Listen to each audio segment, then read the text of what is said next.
es un espacio para conocernos, para interactuar, para ver, divulgar sus proyectos, saber qué hacen allá en San Carlos, qué hacen en Limón, qué hacen en Ojuela.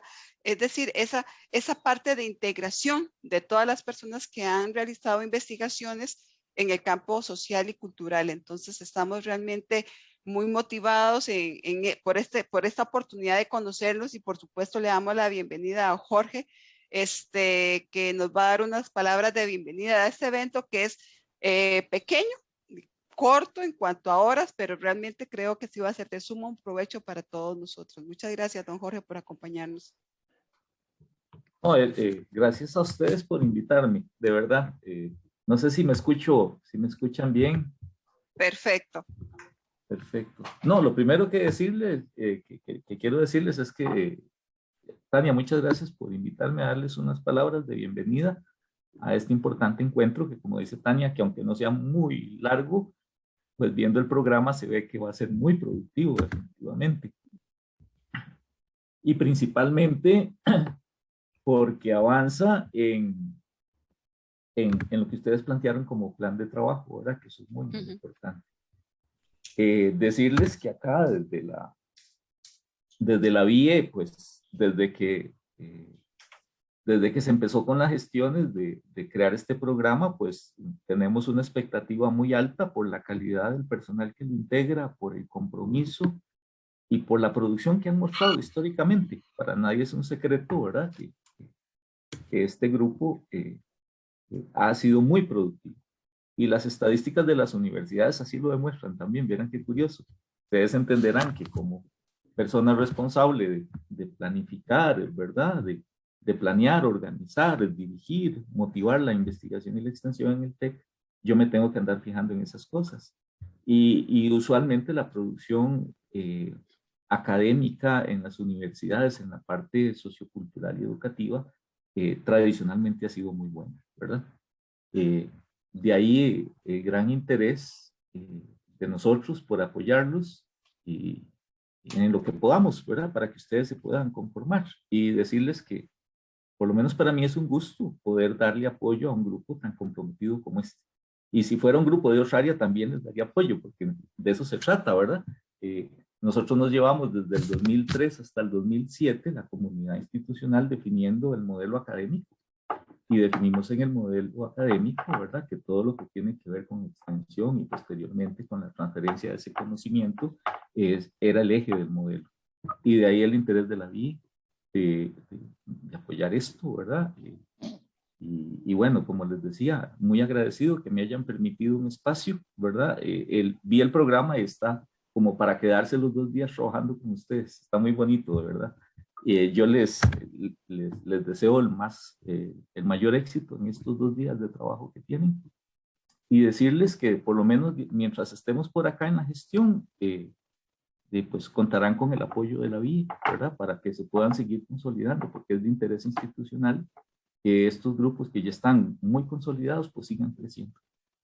Entonces, pues gracias por el espacio y de verdad el mayor de los éxitos en este primer encuentro, ¿verdad? Que tienen ustedes.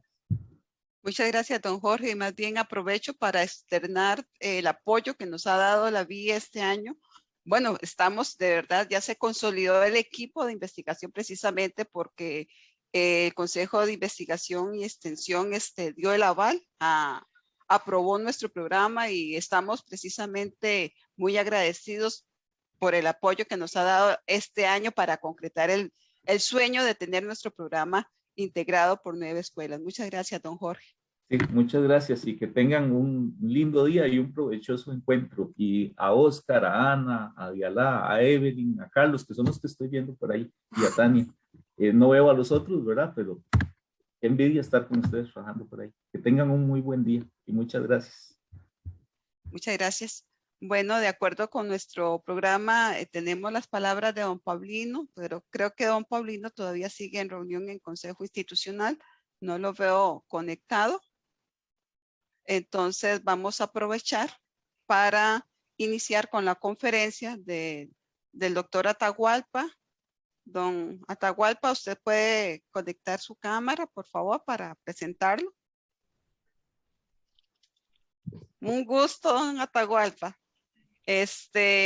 Voy a dar una breve presentación del currículo de don Atahualpa. Él es escritor nacido en Ecuador, nacionalizado francés, filósofo andino, y don Atahualpa es autor de 12 libros, de los cuales 5 han sido traducidos al francés.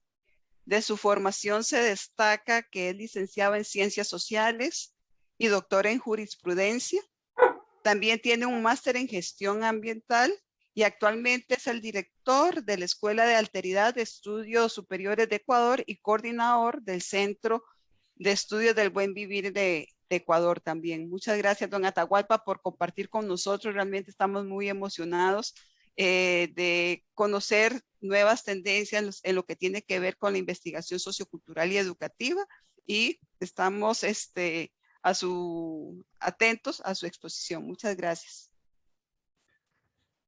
Con el permiso de todos quienes contienen, sostienen y mantienen la vida, les envío un fuerte abrazo y un agradecimiento por esta invitación. Estoy muy honrado de poder participar y de conocer a todos los compañeros aquí presentes. Para mí es un gusto poder llevar, acompañar, posibilitar nuevos caminos, nuevas alternativas, que es lo que nosotros venimos empujando. Es decir, hay un pensamiento que se ha oficializado, naturalizado, normalizado, globalizado, y es decir, que hay una suerte de monoculturalismo, de un sentir, de un pensar que está absolutizado y que se ha impuesto como única verdad. Eso se puede ver en todas las universidades del mundo, en donde todos funcionan dentro de las mismas categorías, de los mismos parámetros, de los mismos valores. Esto significa una invisibilización de una serie de saberes, de conocimientos milenarios que han sido o que pretenden ser olvidados o echados a la basura. Como consecuencia de esto es que nos encontramos en la crisis ambiental que vive todo este planeta y el caos social que hay en toda la humanidad. Estos son síntomas claros que nadie lo puede negar ahora, es decir, hasta hace algún tiempo se señalaba de que había lo que se llama el negacionismo, ¿no? Que pretendía señalar de que no existía el cambio climático, de que era un invento. De hecho, hay algunos que todavía lo sostienen, pero ya casi a este momento ningún investigador científico serio, responsable, puede negarlo. Es decir, que es un hecho concreto, específico, esta situación que estamos viviendo. Y esto no es algo así superficial o simple, es un hecho en el que está en peligro la sobrevivencia de la especie humana. Es decir, al ritmo que vamos, a la progresión que está avanzando esto, se calcula que en 30 años llegaríamos a la situación catastrófica, calamitosa en la que estamos avanzando. Entonces, aparentemente, como todavía no nos toca a muchos, entonces parece lejano, o algunos están expectantes de que se va a resolver en el futuro, pero de hecho ya hay quienes los están viviendo, de quienes ya están en la situación en donde se ha desencadenado esta situación. Como consecuencia, estas personas ya están llamando la atención y gritando, dando la voz de alarma de que esta es una situación realmente que puede significar cuestiones muy graves, muy duras para toda la humanidad. De hecho, creo que todos somos testigos del cambio, por lo menos, por ejemplo, del clima, ¿no? No es lo mismo, se nota claramente que hay una situación diferente. Entonces, el que cambie el clima implica un cambio radical a todo nivel. Y esto, por lo tanto, implica más sequías, más inundaciones, más calor, exceso de frío, etcétera, etcétera. Entonces, ¿qué nos ha conducido a todo esto? ¿Qué nos ha llevado a esta situación? Es un tipo de pensamiento con un tipo de creencias, de valores, de principios y un tipo de ciencia y un tipo de tecnología la que nos ha conducido a esta situación, que no quiere decir que tenía que ser así, que era obligatorio que teníamos que llegar a este momento, sino que es consecuencia y causa de una serie de situaciones en las cuales se impuso un tipo de pensamiento. Este pensamiento que ahora nosotros dentro de las ciencias sociales y de la filosofía le llamamos el eurocentrismo. Esta es la palabrita que ahora nosotros y muchos utilizamos, que hace referencia a este pensamiento dominante, hegemónico, que conduce hoy a la humanidad, al menos a la mayoría, y a casi en todo el pensamiento académico, es el principal. Es decir, un pensamiento que surgió en un cierto lugar del planeta y que se ha centralizado, que se ha puesto como la cúspide, como el máximo, y como consecuencia todos deben obedecer, guiarse, orientarse por este pensamiento. Por lo tanto, los demás simples hacemos como decía Whitehead, que hacía referencia de que a la final todo es un pie de página a Platón. Repito, esta frase muy interesante de este pensador Whitehead, que decía que a la final todo lo que ha producido en la propia Europa y después en el mundo entero es tan solo un pie de página a Platón, es decir, a los griegos. Quieren decir que lo que se ha hecho simplemente es una reproducción, una copia, un plagio de lo que produjeron los griegos clásicos. Los griegos clásicos, hablemos principalmente de Sócrates, Platón, Aristóteles, que ellos sistematizan el pensamiento griego, que viene desde el pensamiento helénico, de todo lo que es esa región alrededor de Grecia, y ellos establecen una serie de categorías, las cuales serán después retomadas por los romanos. Y este pensamiento greco-romano, que se sintetiza en dos conceptos principales, que es el concepto de la idea de que el ser humano es a imagen y semejanza de Dios, es decir, que el ser humano tiene un origen divino, que es el principio semita cristiano, y el otro principio que hace relación con lo que se dice en griego el zoon naikitos, es decir, esa idea de un ser racional, es decir, que el ser humano es el único ente racional. Entonces, estos dos principios van a generar lo que se va a llamar la civilización, que ellos le van a denominar así, civilización, y van a entrar en un proceso que ellos denominan de civilizar a toda la humanidad, y empiezan este proceso en la propia Europa.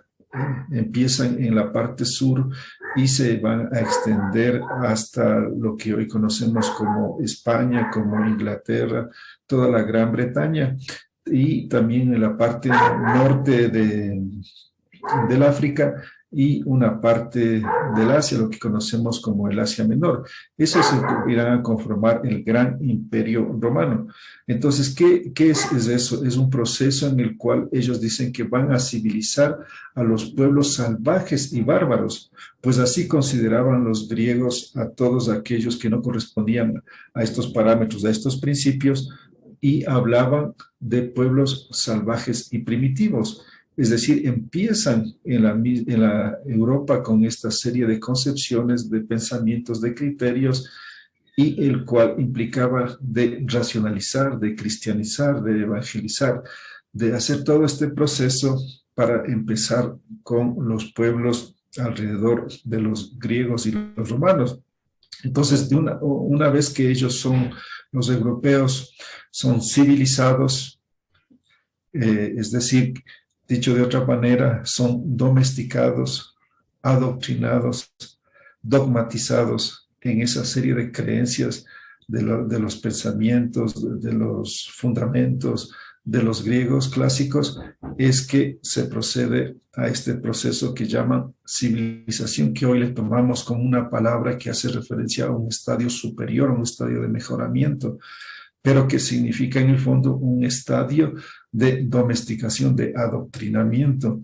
Entonces, en este sentido, se imponen una serie de valores y destruyen todo lo que significó la antigua Europa o la Europa indígena o la Europa milenaria, es decir, esa Europa que había surgido en su propio territorio, que había generado una serie de creencias, de valores, de principios establecidas en una serie de instituciones, de espiritualidades, de idiomas, etcétera, etcétera. Todo eso va a ser exterminado. Es decir, por ejemplo, para tener claro, hoy nosotros estamos hablando en castellano. Esta lengua fue impuesta por los romanos a través del latín, es decir, los romanos no solo que acaban con los idiomas indígenas de Europa, ancestrales, milenarios, sino que imponen el latín en todo el territorio. Y de ahí van a surgir lo que se llama el castellano, el catalán, el gallego, el francés, el italiano, etcétera, etcétera. Todo lo que se llaman las lenguas romances. Entonces, si esto pasó con el idioma y desaparecen todo lo que tiene que ver con las lenguas propias indígenas de Europa, pasa lo mismo con todo lo que tiene que ver con la justicia, con las instituciones, con las creencias, es decir, absolutamente todo. Destruyen, eliminan totalmente la producción intelectual, la producción cultural de la Europa indígena e imponen un solo modelo.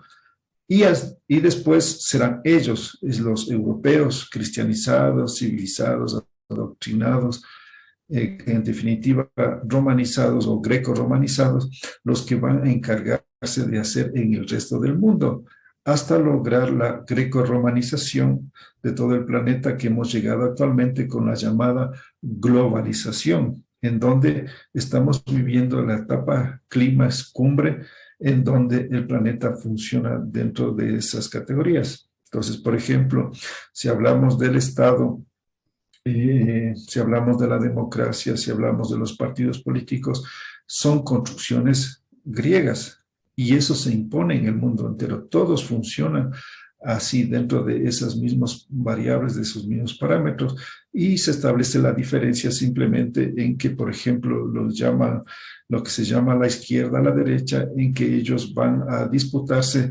ciertas diferencias dentro del Estado. Por ejemplo, la derecha habla de un Estado mínimo, de un Estado pequeño, flaco.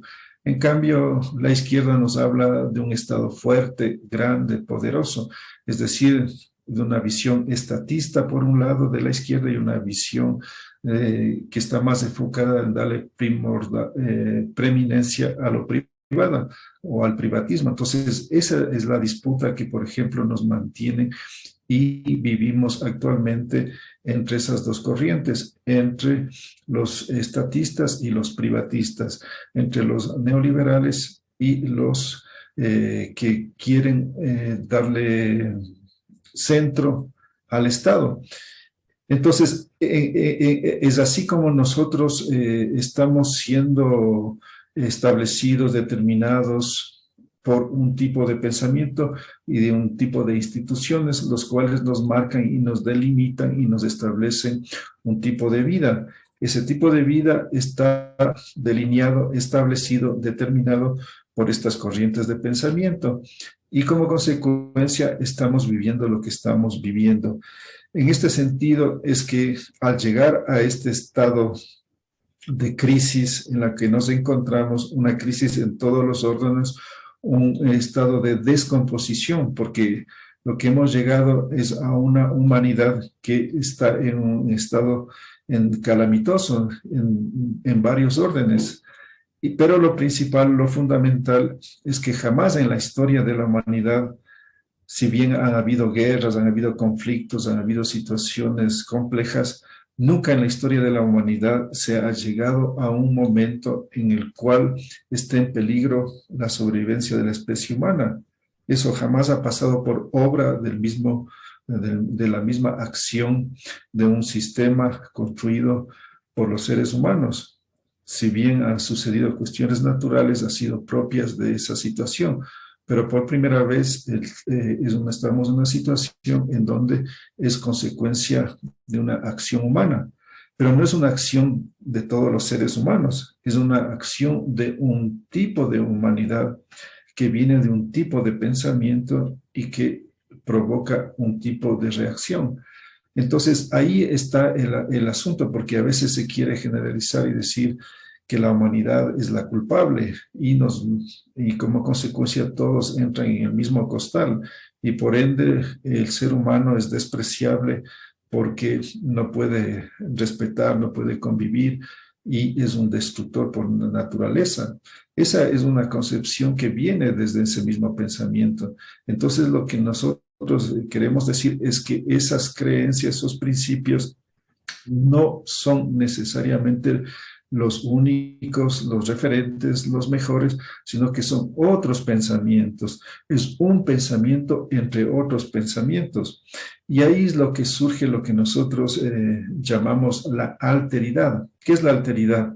El pensamiento de los otros, es decir, de aquellos que no están siendo parte del pensamiento dominante, del pensamiento hegemónico, es decir, de todos aquellos pueblos, de todas aquellas naciones que han generado sus propios procesos, que han hecho su camino y han establecido sus propias formas de posicionamiento sobre la realidad, sobre la vida, estableciendo sus propias categorías, sus propios parámetros. Entonces, esos fundamentos de la alteridad que han sido negados, rechazados, minimizados, desvalorizados, calificados de salvajes, primitivos, brutales, irracionales, etcétera, paradójicamente hoy se convierten en una luz, en una esperanza, en una guía, porque los ojos están puestos en ellas como una posibilidad, como una alternativa, como un camino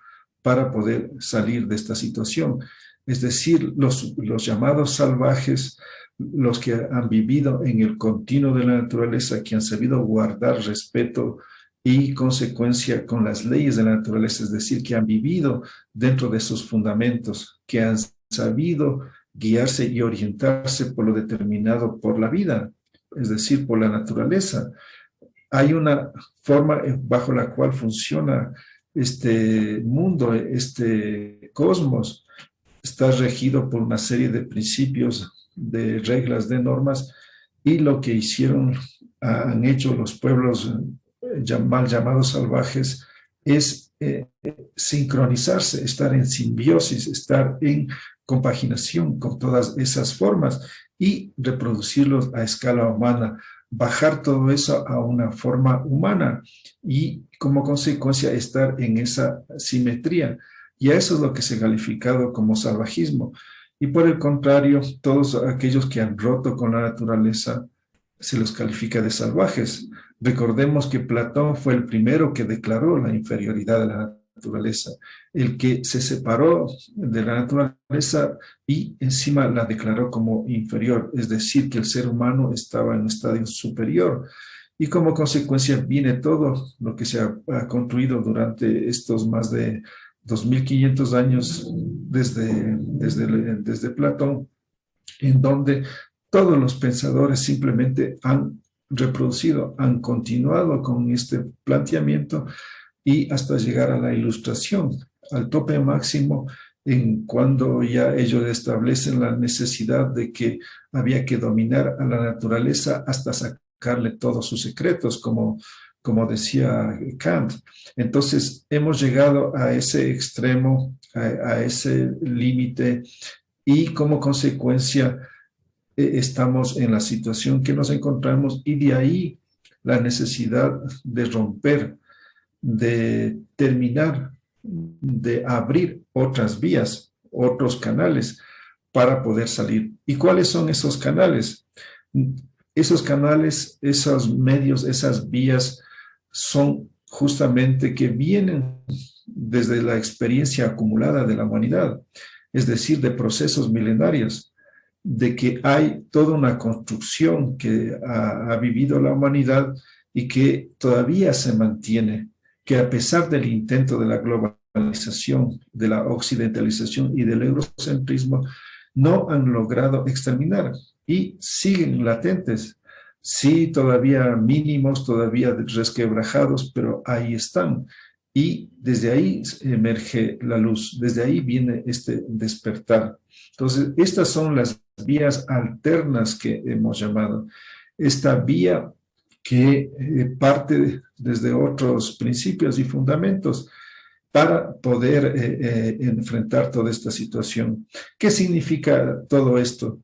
Que no podemos lanzarnos a nuevas aventuras, no podemos comenzar nuevos experimentos, porque eso es lo que hemos vivido especialmente los últimos 100 años, donde una serie de teorías, una serie de dogmas, una serie de creencias se han puesto como alternativas, pero que al final han resultado modas.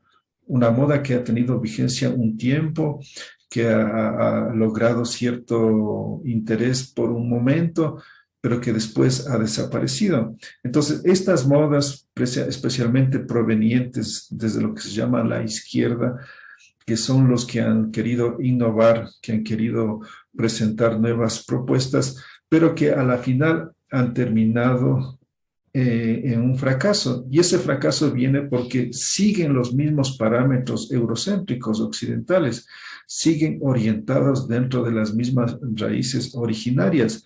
Entonces es una situación en la cual simplemente han hecho un cambio en las ramas, pero el tronco y la raíz son las mismas. Entonces no puede haber cambio, no puede surgir algo nuevo, diferente, si se mantienen, si se parten desde las mismas raíces. Y la izquierda simplemente está enmarcado y continúa dentro de esas mismas raíces y por lo tanto lo único que nos quieren establecer que el problema es de la diferencia entre las ramas izquierdas y las ramas derechas. Y ahí engañados, pasando de un lado para el otro, sin que haya una salida real, concreta, profunda. Entonces, ¿cuál es lo que se está visualizando, se está planteando, se está proponiendo? Es la posibilidad de aprovechar de esa experiencia acumulada de la humanidad que principalmente se hace referencia o está enmarcada en lo que se llaman los sistemas comunitarios. Es decir, la humanidad desde siempre, hablemos, se dice que desde el Homo sapiens surgió hace 300.000 años, estuvo en comunidad, siempre estuvo en grupo, en asociación, siempre mantuvo un sistema de vida dentro de esas estructuras. Y como consecuencia, en este proceso de más de 300.000 años, ha ido generando, estableciendo un sistema comunitario que permitió mantener un estilo de vida. Este sistema comunitario todavía vigente en algunas regiones y especialmente en las comunidades indígenas, en el caso de lo que hoy llamamos Latinoamérica, han logrado mantenerlas.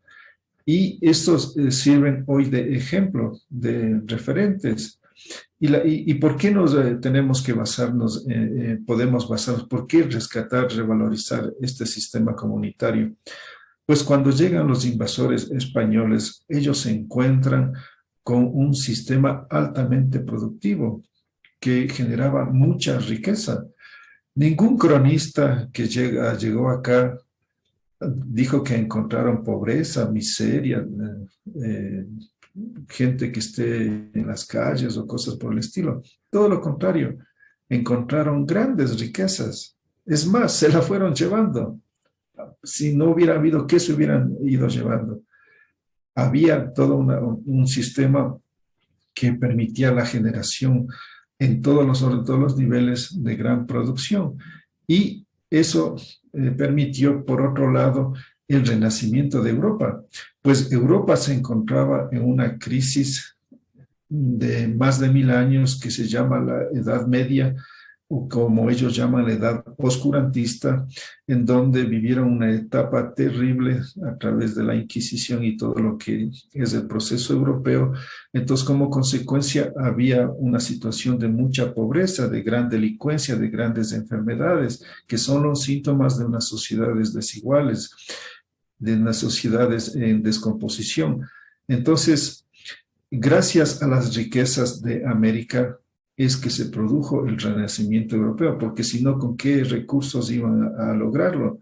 Simplemente se hubiera prolongado más de 1000 años hasta el día de hoy, posiblemente, la situación, porque vivían en una situación de extrema conflictividad, de guerras cruentas, como se cuenta en la misma historia, a partir de los romanos que desestructuran, que rompen con toda la forma milenaria de los pueblos indígenas de Europa, y como consecuencia viene todo este proceso y que se va a sentar en la edad media, como ellos la llaman, y que será la etapa oscurantista, como los propios europeos lo llaman, la época más terrible en toda la historia humana, que llegó hasta la Segunda Guerra Mundial, hasta hace pocos años, que ellos, los hermanos europeos, han vivido una situación calamitosa, y recién es apenas como 70 años en que ellos están viviendo esta etapa última, en donde han logrado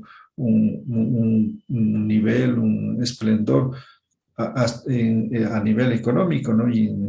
Pero ahora nos encontramos ya en toda la conflictividad con el despertar de la ultraderecha en Europa, que están queriendo regresar a la etapa oscurantista, regresar a esa etapa de la Edad Media, en las que ellos están en esta situación también. Entonces, este panorama nos implica la necesidad de abrir otros canales, canales diferentes a la izquierda y a la derecha, al socialismo y al capitalismo, puestos como los únicos sistemas, como las únicas posibilidades para la humanidad. ¿Y qué es lo que estamos planteando? Estamos proponiendo, estamos dando un horizonte a través de lo que hemos denominado el buen vivir. Este es una categoría, un concepto que trastroca todo el pensamiento eurocéntrico, todo lo oficializado y establecido hasta el día de hoy. Entonces, el buen vivir es un cuestionamiento profundo a las raíces de toda esta producción generada por la globalización. Es la propuesta para enfrentar radicalmente, estructuralmente, profundamente, y lograr cambios reales, porque si no, simplemente hacemos cambios gatopárdicos, es decir, una serie de cambios formales que a la final no cambian nada y seguimos en lo mismo. Entonces necesitamos un cambio de raíz, y este se llama, le hemos denominado buen vivir, y que surge desde las comunidades milenarias, que viene desde una experiencia, que no viene de una moda, de una aventura, de una idea, de una imaginación, de una teoría de algún intelectual ahí iluminado que nos quiere decir por dónde tenemos que salir, sino viene de un proceso milenario de miles de años, en el cual se ha establecido un sistema que hoy es una alternativa. Eso no significa que querer regresar al pasado, significa que podemos dar un salto mayor a lo construido hasta ahora. Significa que hay un sistema que ahí está latente, y que con los aportes, con lo positivo que se ha logrado en estos 2000 últimos años, se puede apuntalar, se puede consolidar, se puede fortificar este sistema comunitario. Entonces, en este sentido, implica, por lo tanto, un proceso de descolonización. La descolonización es un acto a través del cual tenemos que limpiar, sanar toda esa serie de creencias bajo los cuales nos educan, nos forman, y entrar a otro tipo de filosofías, de racionalidades, para tener otros elementos en los cuales sostenernos y basarnos. Y esto es la idea de replantear y de descolonizar las ciencias sociales, descolonizar la historia, descolonizar todas las construcciones sociales, todos los pensamientos que nos han establecido como verdades. Entonces es fundamental, por lo tanto, esto implica tener otras metodologías, otras pedagogías, otra serie de epistemologías, de ontologías, de hermenéuticas, de axiologías, para poder realmente hacer un cambio estructural. Entonces, estas epistemologías, estas ontologías que nos pueden servir y que nos pueden ayudar para asumir plena y realmente este cambio estructural, parten desde estas formas elaboradas por miles de años por los pueblos y colectivamente. Y ellos nos dan una serie de elementos, de categorías, de variables, de fundamentos bajo los cuales hoy nos podemos sostener. Por ejemplo, uno de los fundamentos principales básicos es el concepto que se llama armonía de complementarios.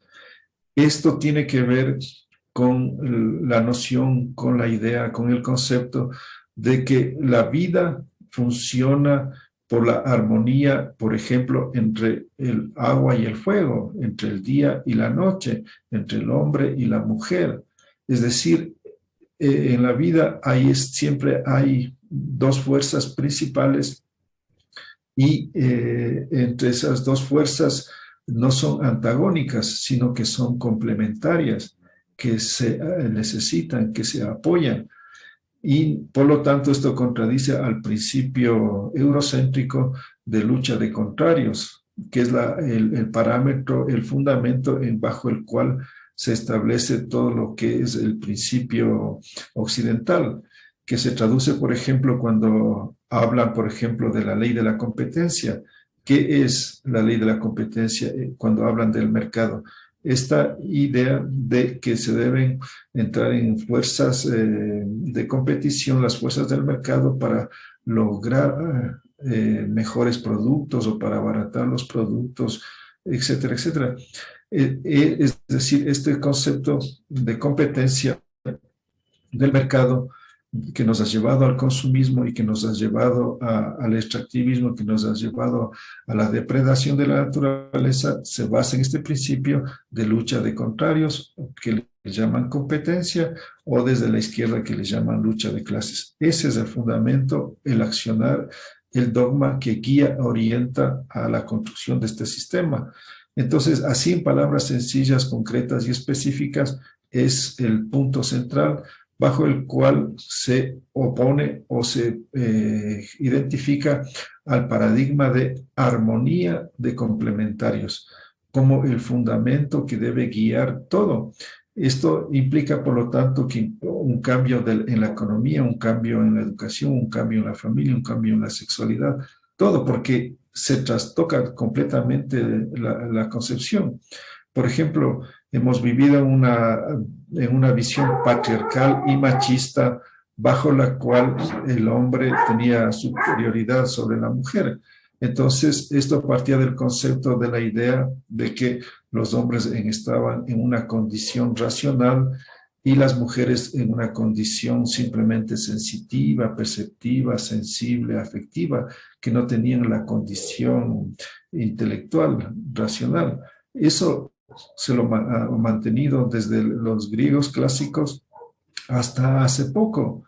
Recién es que la mujer está siendo valorada, respetada y comienza a tener un protagonismo, aunque lo que estamos viviendo es simplemente que las mujeres se están integrando al mismo sistema patriarcal, se están ingresando a las universidades, pero están entrando a las universidades dentro de la misma estructura. Entonces, no podemos caer en la trampa de que simplemente, como por ejemplo ahorita en el caso del Ecuador, donde soy originario, está el caso de que la comandante de la policía es una mujer. Por primera vez en la historia del Ecuador, la máxima jefe de la policía es una mujer. Y la ministra de gobierno es otra mujer, la representante o la jefa de este ministerio que se llama de gobierno o del interior es una mujer. Y ¿Qué hemos visto, por ejemplo, en la situación que ha vivido en estos últimos meses de una crisis en las penitenciarías del Ecuador, con grandes masacres, en donde dos mujeres responsables no han podido enfrentar esta situación calamitosa que se ha vivido y terrible y una vergüenza que nos provoca a la mayoría de ecuatorianos lo que ha pasado en esta situación de las cárceles en el Ecuador? Entonces, ¿qué significa? Que hoy hay mujeres dirigiendo las instituciones patriarcales, cuando lo que se trata es de terminar con las instituciones patriarcales y no que simplemente se pase a dirigirlas. Y porque a la final primero no hay cambio, porque se siguen manteniendo las mismas condiciones. Es decir, entonces el problema no es de sexo, no es un problema de que las mujeres asuman la dirección o accedan a la dirección o accedan a ciertos organismos, instituciones, sino el tipo de pensamiento, el tipo de conciencia, el tipo de creencias. Entonces ahí podrán haber cambios profundos, reales, radicales. Y en este sentido, por lo tanto, la propuesta es salir de todos los paradigmas eurocéntricos de derecha e izquierda, de todos esos fundamentos que nos mantienen en la situación calamitosa en la que nos encontramos. Entonces tenemos que buscar las vías alternas, tenemos que encontrar esas nuevas perspectivas y esas existen. No hay que ir a especular, no hay que ir a teorizar, simplemente a seguir tejiendo lo que se ha ido construyendo por miles de años. Entonces, esta es la propuesta, la visión, la perspectiva que cada día está cobrando más fuerza, en donde incluso en la propia Europa hay mucha gente que ya comienza a interesarse en este paradigma del buen vivir. Entonces, en este sentido, es fundamental aprovisionarnos de todos estos elementos, de todas estas categorías, estas epistemologías, para poder tener herramientas, para poder debatir, para poder enfrentar, para contrarrestar a ese pensamiento hegemónico. Y de ahí la necesidad de unas nuevas ciencias sociales. De ahí lo que ustedes pueden hacer, de la posibilidad de construir otras ciencias sociales, más allá de las convencionales, porque si no simplemente vamos a quedarnos en reproducir lo mismo, en copiar lo que se ha establecido y como consecuencia seguir en el mismo derrotero. Entonces, hay la posibilidad de construir una nuevas ciencias sociales. De hecho, ya se lo está haciendo y necesitamos que la academia pueda enrumbarse dentro de ella, pueda salir de todos estos esquemas. Entonces, esto implica una descolonización de los centros académicos para poder guiarse y tener otros elementos, tener otras formas de aproximarse a la investigación. Entonces, tenemos que hacer investigación, es fundamental, es necesario, es imprescindible, pero no podemos seguir con los mismos categorías, las mismas metodologías, los mismos insumos, las mismas herramientas, sino que tenemos que utilizar otras herramientas, otros principios. Y eso es lo que será fundamental, el desafío que tienen ustedes de orientarse y de buscar esas nuevas elementos que permitan realmente hacer un cambio profundo y no convertirse en otros investigadores, en otro instituto, en otro centro, que simplemente reproduce lo mismo y que a la final no pasa nada. Entonces, la invitación, la motivación para que ustedes puedan generar ese nuevo pensamiento, puedan generar esas nuevas perspectivas y puedan apoyar y acompañar los nuevos proyectos, los nuevos procesos que impliquen realmente hacer algo de raíz, algo estructural, y de esta manera podamos sentirnos orgullosos de nuestra condición y podamos hacer un cambio profundo y ser ejemplo para la humanidad. Entonces estoy abierto si tienen comentarios, preguntas, aportes, críticas, estamos listos para compartir. Muchas gracias, don Atahualpa. Increíble la exposición. Bueno, sí, tenemos un espacio precisamente para preguntas. Le ruego los que quieran hacerle alguna pregunta a don Atahualpa, levantar la mano. No sé si desde aquí los veo. Y si no, pues también lo pueden escribir por el chat.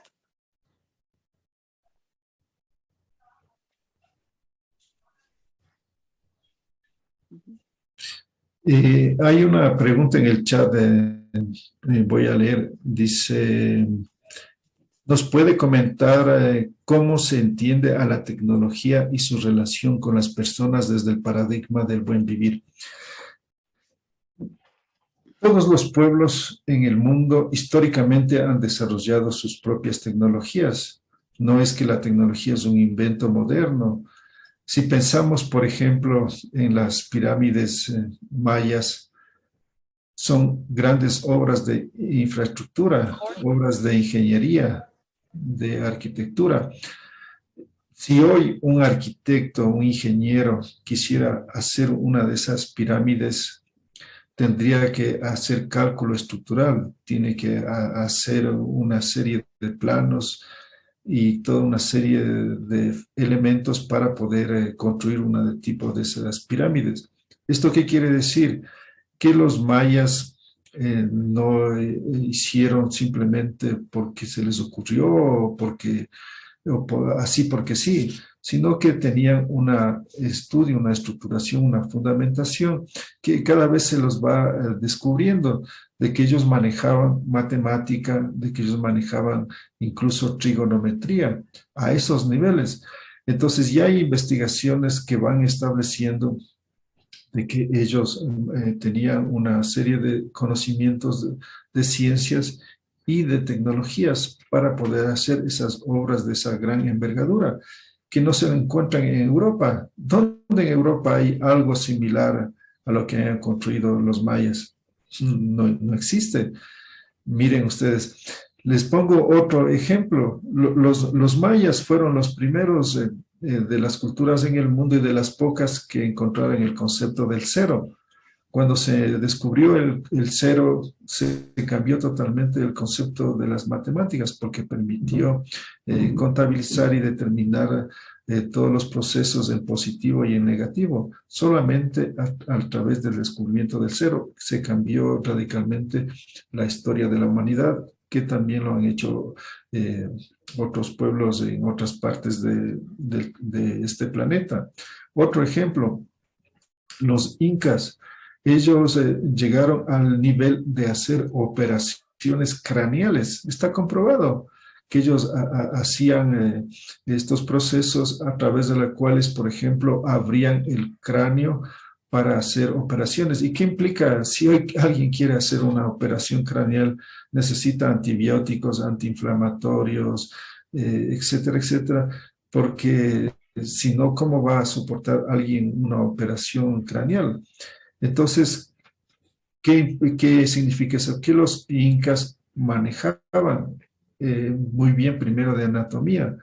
Abrir el cráneo implica saber dónde cortar, cómo cortar, implica qué hacer para el momento de entrar, para hacer algún proceso de un golpe, de algo que esté sucediendo al nivel al interior del cráneo. Entonces, si ellos lograban hacer operaciones craneales, es obvio que hacían operaciones en otras partes del cuerpo, porque si de la cabeza es la parte más sensible y lograban hacer eso, pues evidentemente que hacían intervenciones en otras partes del cuerpo. Entonces, imagínense, para hacer eso se necesitan tecnologías, ¿no es cierto? Entonces, estas tecnologías que inventaron o que obtuvieron o que utilizaron todos los pueblos milenarios para hacer sus grandes obras.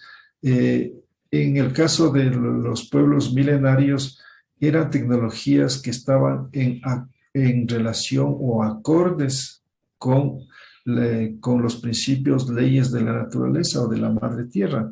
Es decir, no había disociación, no había un acto de afectación a la naturaleza, sino que su pensamiento partían de una visión holística, de una visión integral, y como consecuencia podían adaptar y podían crear y generar una ciencia y una tecnología dentro de esas mismas características.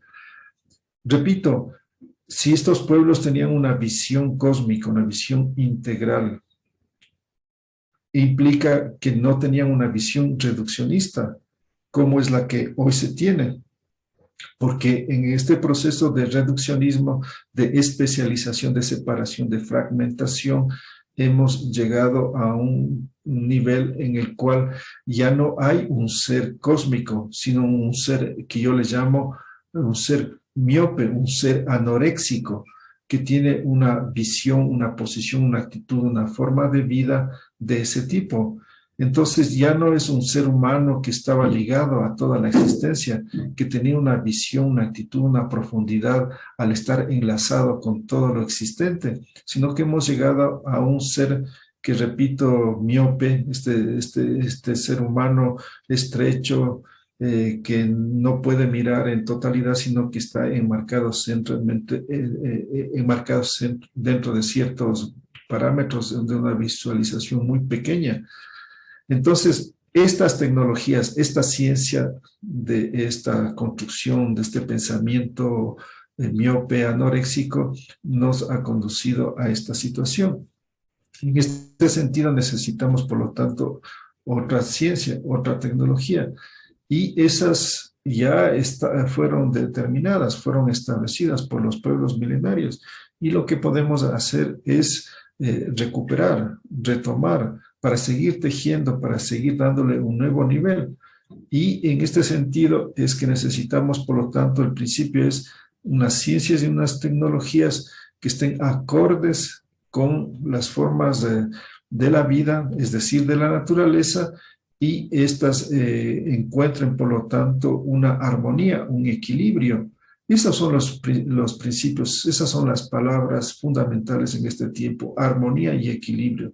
La capacidad de que la ciencia pueda embarcarse dentro de estas condiciones. No puede ser que a pretexto de la ciencia, a pretexto de la tecnología, se creen cualquier cosa y por lo tanto estemos llegando a situaciones extremas.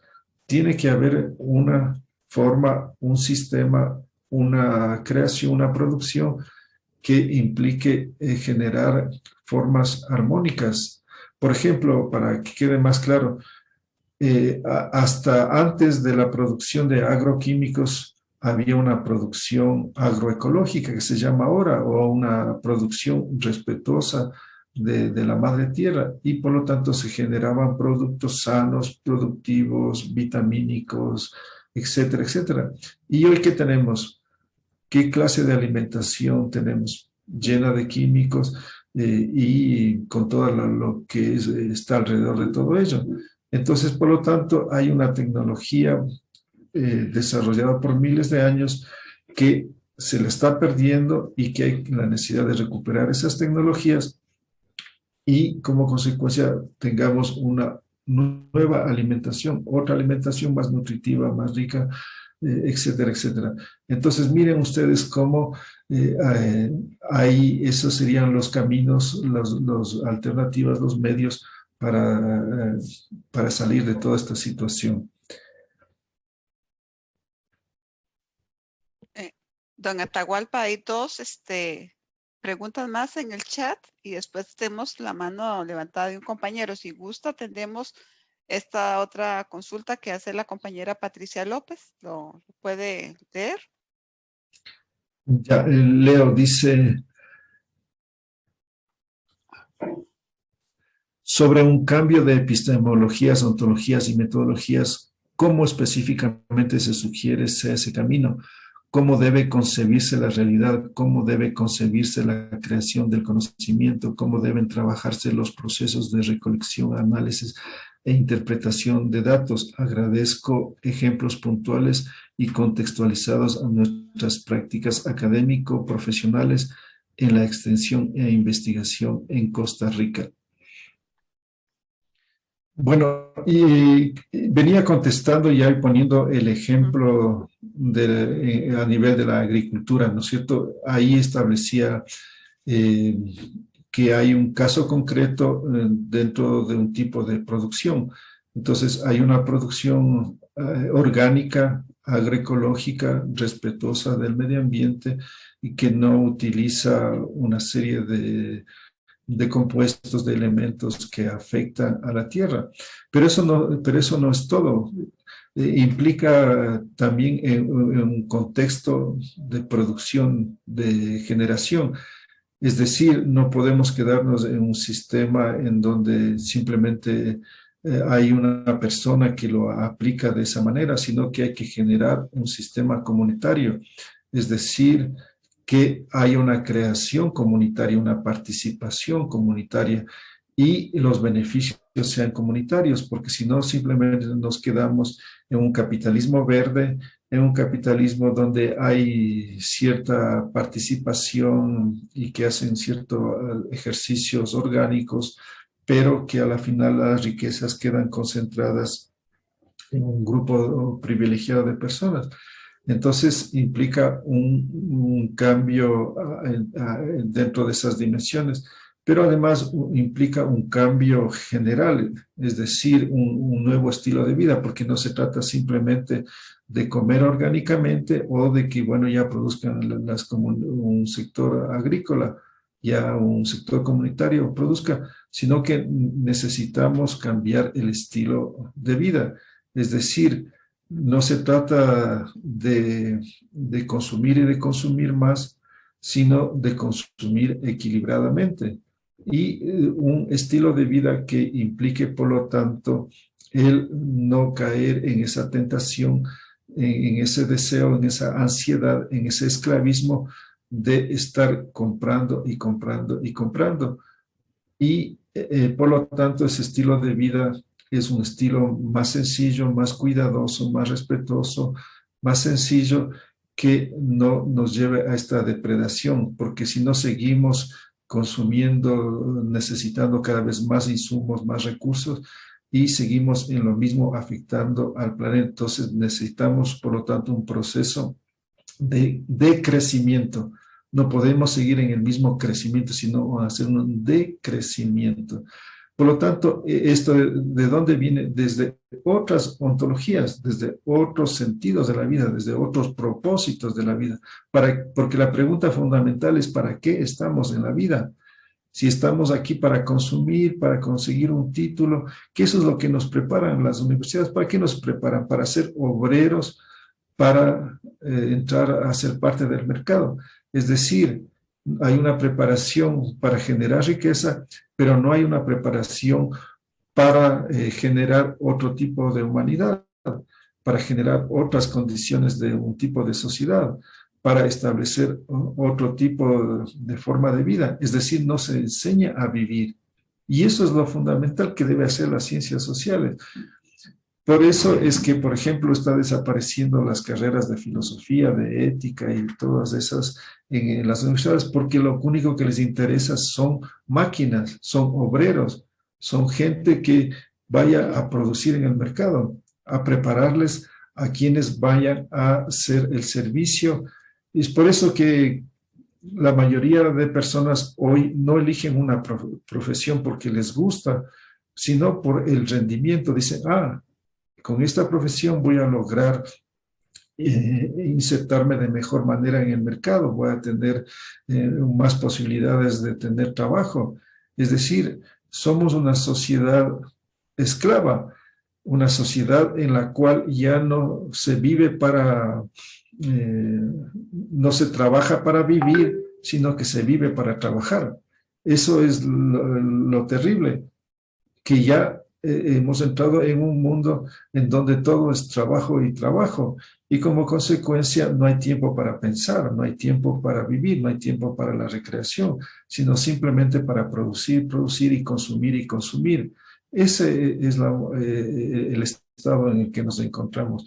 Y eso es lo que llamamos como digo en uno de mis últimos libros, la sociedad de claustro, en donde hoy hacemos como aquellas personas que van a un claustro, ¿no? Que se internan dentro de un claustro y se quedan ahí toda la vida.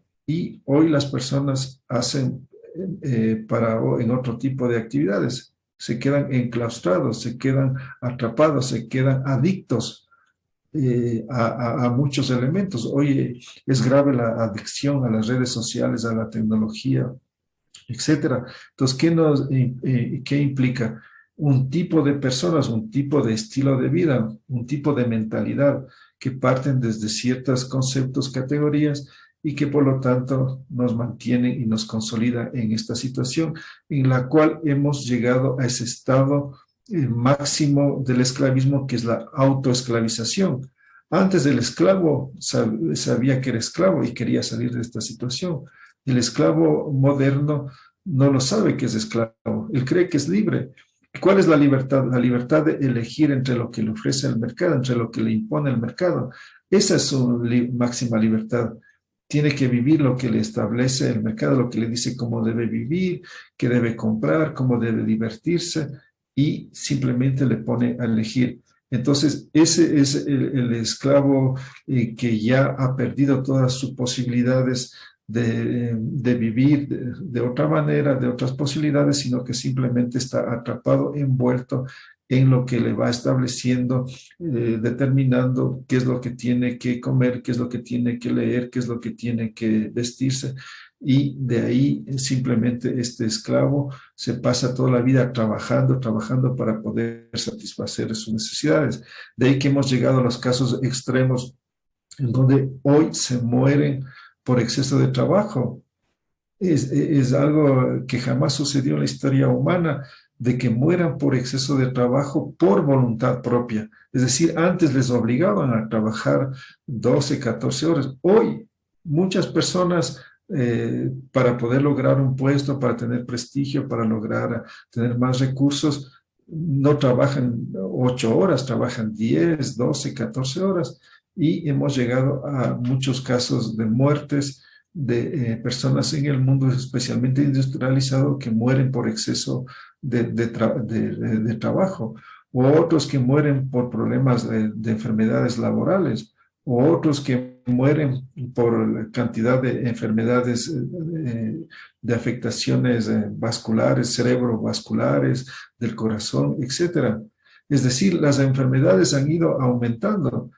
Cada vez sí puede haber una mejor asistencia, mejores aparatos, pero las enfermedades siguen aumentando.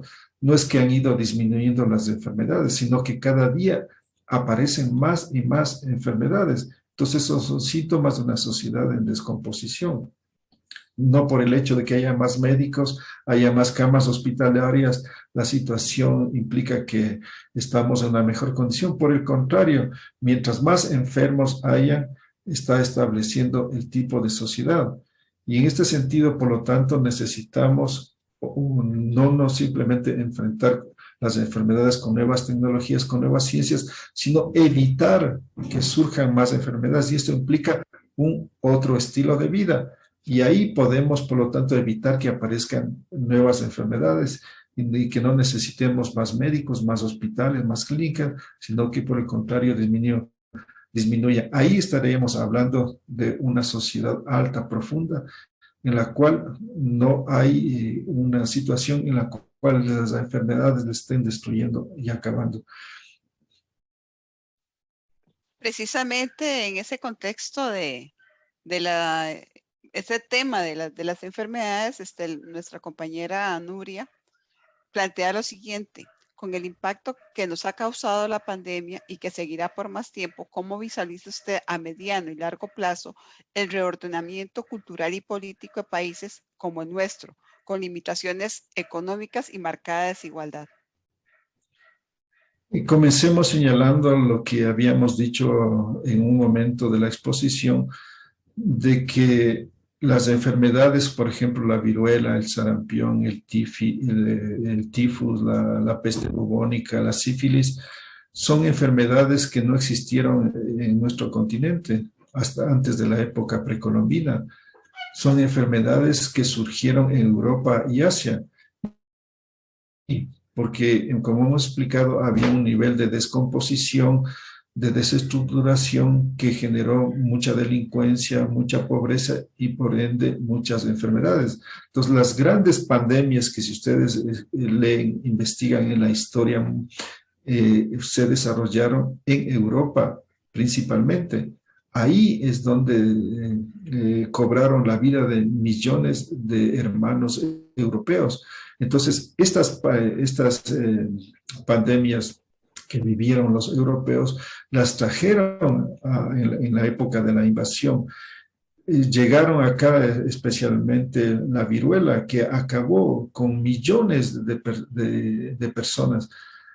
Es decir, en los datos ya históricos o en las referencias que hacen investigadores serios actualmente, hablan de que más o menos se calcula la población de todo este continente que hoy llamamos Abya Yala o Amerisque. Había una población, se calcula más o menos de unos 100 millones de habitantes. Y como consecuencia de las enfermedades llamadas blancas, la población desapareció en un 80%, solo como consecuencia de las enfermedades. Investiguen en internet que ahora, y este medio, pongan especialmente artículos, por ejemplo, de la BBC de Londres, y ustedes van a ratificar y confirmar cómo ellos hacen referencia a investigadores científicos serios que hacen esta referencia de cómo las enfermedades blancas destruyeron principalmente, o fue el arma principal, como decía el padre Motolinia, en las 10 plagas que cayeron sobre América. Habla principalmente de las enfermedades, entre otras formas. Por lo tanto, la situación que ahora estamos viviendo con la situación del coronavirus, de esta situación calamitosa que nos encontramos, nos refleja una vez más que viene de estos procesos de descomposición social y de ruptura con la naturaleza, lo que se llama la zoonosis, es decir, que a medida que se va destruyendo la naturaleza, hay una serie de virus, de bacterias que se salen de su espacio. Es decir, es necesario, todos estos elementos son parte de la vida, existen en la vida y están conviviendo dentro de un espacio. Y cuando se comienza a romper, se comienza a quebrar, se comienza a destruir estos espacios, entonces estos seres, estos gérmenes van a salir, van a tener que buscar otras formas de vida, de alimentación, de sobrevivencia. Y ahí es cuando salen a las formas humanas. Y de ahí toda la situación que se ha desencadenado con este COVID. Como consecuencia, lo que estamos percibiendo, viviendo, es de que se aspiraba, por un lado, de que iba a haber una mayor conciencia, de que la gente iba a darse cuenta, a reflexionar, a ser realmente serios en esta situación, pero no ha habido la real dimensión. No ha habido realmente un proceso que implique asumir plenamente esta situación. Al principio sí hubo un pánico, y todos, ¿cuáles eran las palabras que más se utilizaban? Cooperación y ayuda mutua. Estas eran las dos palabras que todo el mundo pedía: ayuda mutua y cooperación. Pero después ya se olvidaron y hemos regresado a lo mismo. Entonces, si nosotros no asumimos plenamente, responsablemente, esta situación, simplemente va a quedar como una situación superficial, en donde vamos a quedarnos en que el problema es simplemente de la vacuna, cuando el problema es mucho más profundo.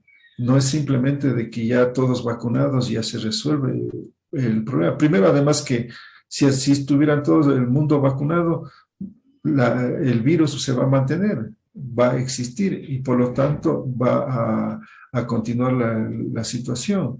Entonces, el problema no es solamente encontrar las vacunas, ni de ponerse porque ahora el problema no solo es que duran un tiempo y por lo tanto tienen que ponerse una segunda vacuna, después va a ser otra tercera vacuna y vamos a quedarnos en vacunas y vacunas y como consecuencia en una misma situación, es decir, lo que se llama la cronificación, en donde nos quedamos siempre dependientes y como consecuencia jamás sanos porque lo que quedamos es simplemente con la necesidad de una nueva dosis porque no les interesa resolver de raíz este asunto. Entonces, repito, no es un problema así encontrar la vacuna, eh, se resolviera, digamos, que ya todo el mundo desaparece. El COVID no significa que ya no van a aparecer nuevas epidemias, van a surgir. De hecho, ya se advierte de que podrían aparecer nuevos virus. ¿Y de dónde viene? De un estilo de vida. ¿Y a partir de qué? De un tipo de creencias, de concepciones.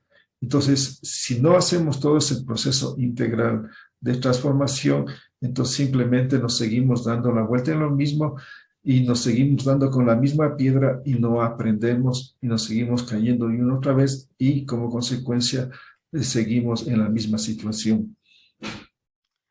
Muchas gracias. Vamos, don Atahualpa.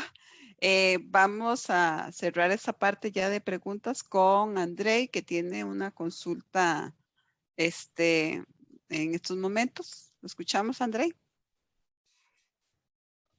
Bueno, buenos días, compañeros, Tania, don Atahualpa.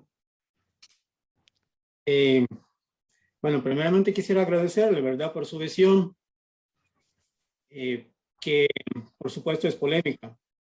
Sí. He oído varias cosas muy directas y fuertes, ¿verdad? Y por lo tanto amerito unos comentarios y preguntas también directas y fuertes. Es disruptivo, ¿verdad?, su discurso, llamando a un cambio prácticamente radical, total, desde las raíces del desarrollo de la humanidad, ¿verdad?, en muchos sus extremos políticos, del poder militar, de lengua, de culturas, de todo lo que pues representamos nosotros como humanidad ahora. No soy filósofo, ¿verdad? Pues me encanta escuchar sus posiciones, ¿verdad? Pues soy educador y me interesan las implicaciones en educación, en formación, en este caso, pues bueno, de jóvenes, ¿verdad? De adolescentes y jóvenes. ¿Cómo ve usted, don Atahualpa,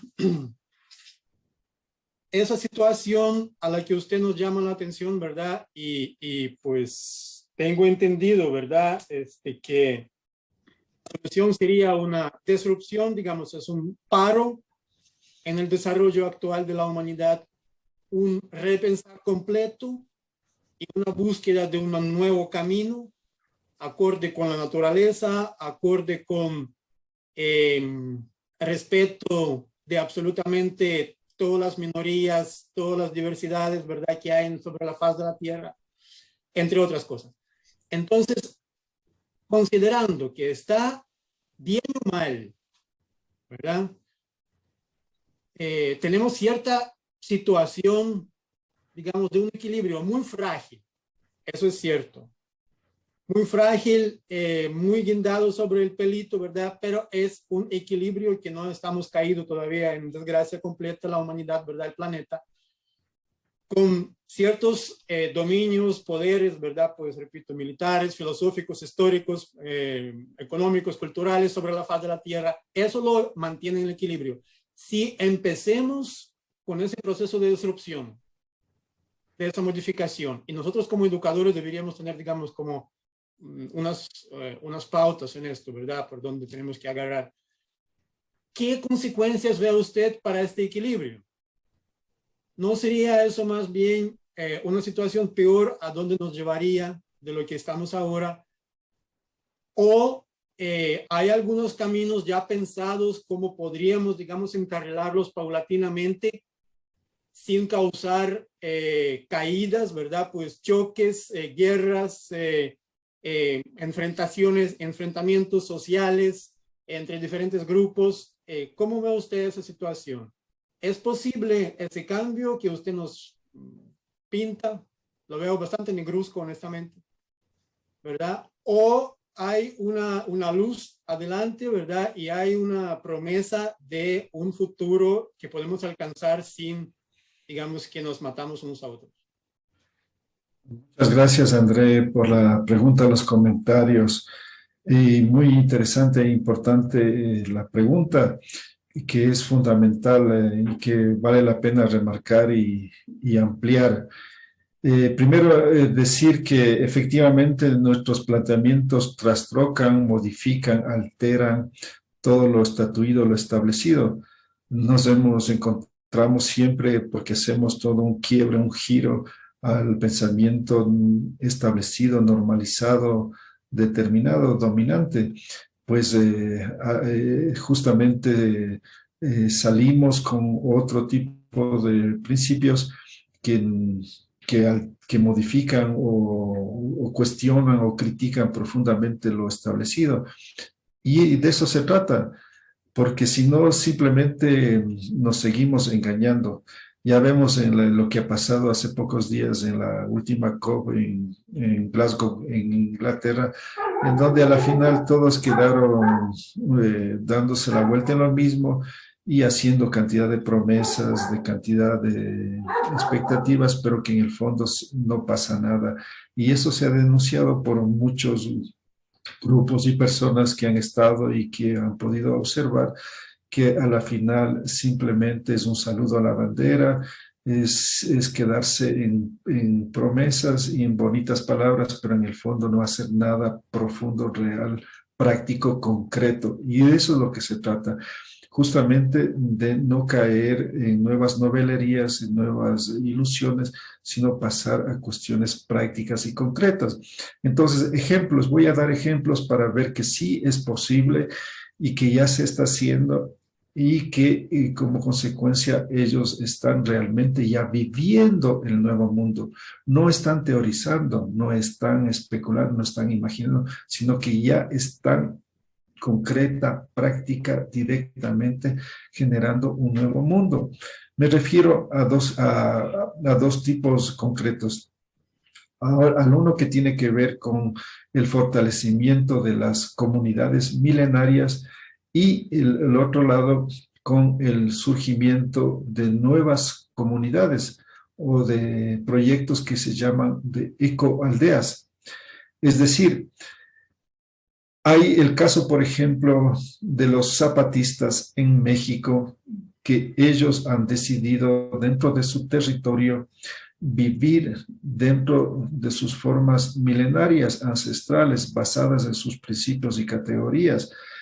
¿Esto qué quiere decir? Que ellos no están aspirando a la toma del poder, a hacer gobierno, a todas las ideas de alcanzar un poder, alcanzar un gobierno, sino que pasar a la práctica, a la vivencia, a la acción directa, y ellos han modificado dentro de su territorio, generando nuevas formas de educación, de producción, de salud, etcétera, etcétera. Y esto, por lo tanto, es una prueba palpable de que es posible a través de lo que se llama las autonomías. La autonomía es donde hoy se está poniendo énfasis en la necesidad de buscar autodeterminación, autosostenimiento, etcétera, etcétera, que implica, por lo tanto, donde un grupo asume seriamente este proceso y ellos están dando ejemplo al mundo de que es posible de concentrarse, de dirigirse directamente a vivir el sueño, no a especular, no a imaginar, no a pensar, sino pasar a la práctica y construir, reconstruir lo que ellos están haciendo. Y por lo tanto, ese es un ejemplo válido. Y como consecuencia, hay otros que se están inspirando, como por ejemplo en comunidades de Oaxaca y otros lugares. Y así también, por ejemplo, en el Asia Menor. Hay el ejemplo de los kurdos, estos pueblos que están de esta nación de los kurdos, los cuales vienen empujando estos procesos comunitarios y hay grandes resultados, grandes esperanzas que están saliendo desde las experiencias de los pueblos kurdos en el Asia Menor. Y de esta manera también están surgiendo estos proyectos, por ejemplo, en el caso de la selva peruana, en el caso de la selva ecuatoriana, están surgiendo estos proyectos autonómicos con más fuerza. Primero. Y segundo, el ejemplo de las ecoaldeas. Hay una experiencia de ya más de 50 años de las ecoaldeas y actualmente existen más de 5.000 ecoaldeas en el mundo, en las cuales grupos de familias deciden establecerse dentro de un territorio y replantear totalmente la vida. Es decir, ocupan este espacio y proceden a recrear todo. Por ejemplo, desde las construcciones de la vivienda, haciendo lo que ellos llaman bioconstrucción, o desde la agricultura haciendo permacultura, o desde la salud haciendo salud integral, etcétera, etcétera.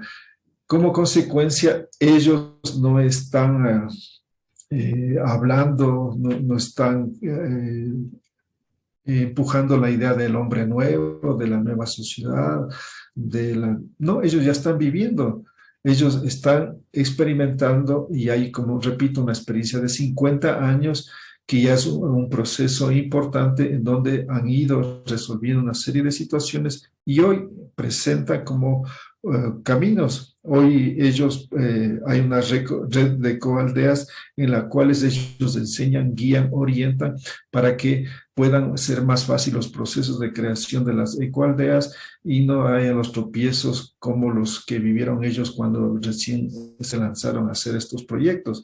Entonces, por lo tanto, ahí tenemos estos ejemplos. Ahí hay estas luces, estos focos, que lo que se aspira es que vayan en un proceso de servir de ejemplo, de estímulo para otros, que sean luces para toda la humanidad. Entonces, ¿qué es lo que estamos planteando? La ecoaldeización del mundo. Esa es una posibilidad real, concreta, una salida que es posible, que no es bla, bla, bla, sino algo real. Entonces, ¿qué implica esto? Una recampesinación, es decir, volver al campo. ¿Qué ha pasado en 100 años? Hasta hace un poco más de 100 años, el 80% de la población del mundo vivía en el campo y en apenas 100 años se ha cambiado, en donde ahora el 80% de la población vive en las ciudades. Solo en un espacio de un poco más de 100 años ha habido este cambio brutal. Por lo tanto, necesitamos hacer este recambio y volver al campo. Y este volver al campo implica vivir en formas de ecoaldeas para generar estos procesos productivos, estas nuevas formas de tecnologías de ciencias que impliquen la posibilidad de hacer un cambio profundo y no simplemente hacer cambios superficiales, ponerles algunos adornitos, hacerles algunos cambios al vestido, pero sigue siendo la misma estructura, sigue siendo la misma condición y por lo tanto seguimos en lo mismo. Entonces, hay posibilidades, hay caminos y hay las posibilidades, por lo tanto, de hacer algo grande. Muchas gracias, don Atahualpa, bueno, por su tiempo, por esta increíble presentación, recorrido histórico y como este espacio importante que nos hace repensar de verdad nuestra labor como personas investigadoras y extensionistas. Quiero cerrar precisamente con una de las frases que usted mencionó, que dice: la vida funciona entre armonías, entre fuerzas complementarias. Esa creo que precisamente uno de los propósitos del programa nuestro, del programa Investigación y Extensión, es precisamente que sea un espacio para integrar diferentes fuerzas, todas complementarias, porque desde diferentes especialidades precisamente queremos fortalecer la investigación a nivel de nuestra institución y a nivel país. Muchas gracias por su tiempo, por su charla. Y bueno, creo que de nuestra parte, un sincero agradecimiento por esta colaboración. El agradecido soy yo. Ha sido un placer, un momento muy agradable. Espero, ojalá podamos seguir de alguna manera compartiendo. Pues si alguien de los compañeros de los presentes pues quiere contactarse conmigo, estaré muy gustoso. La compañera Tatiana, ¿cómo es? Tania, ella tiene mi contacto, así que estaré a las órdenes si quieren compartir más, si quieren acceder a mis libros, pues a todo lo que sea necesario, estaré muy gustoso de compartir con todos ustedes. Un abrazo y les deseo que tengan un feliz encuentro. Muy amable, don Atahualpa.